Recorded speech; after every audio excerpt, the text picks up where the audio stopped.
It's a brashy, limestoney sort of soil, very free draining, although if it got very wet it would compact quite easily.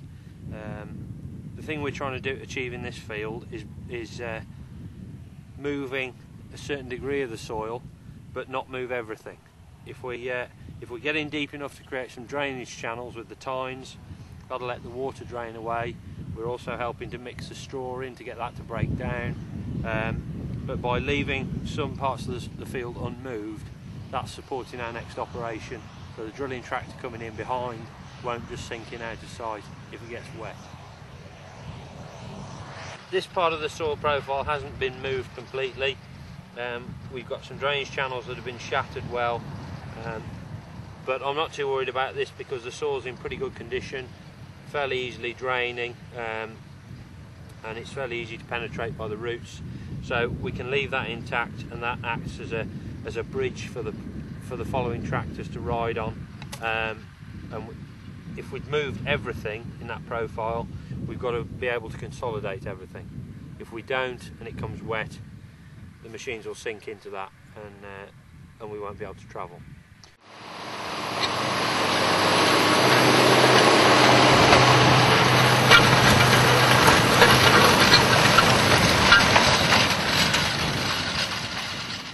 We're using 50mm points here, as I say, so that we can just get some drainage channels into the ground. If we wanted to move everything, we do an 80mm or a 120mm wide point, which we can fit.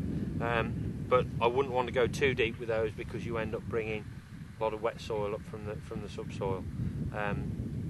In this field, we're restricted with depth in terms of the actual depth of profile of soil. If we go down to about 10 inches here, we'll hit rock because we're on the top of this escarpment here. So there's solid limestone underneath.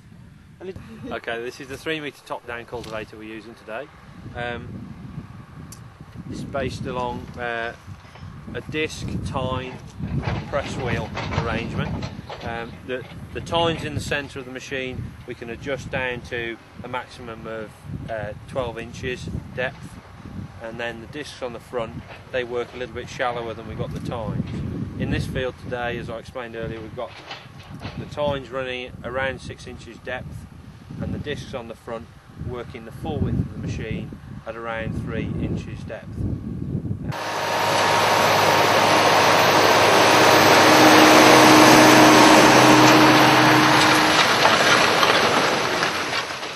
On the rear of the machine we have this packer.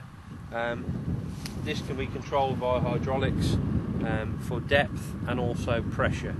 So if we wanted to get a lot more consolidation in this field, if we're working a lot deeper, we could set the machine up so that it just put all its weight down through the packer at the back, and we had no weight on the depth wheels in the middle.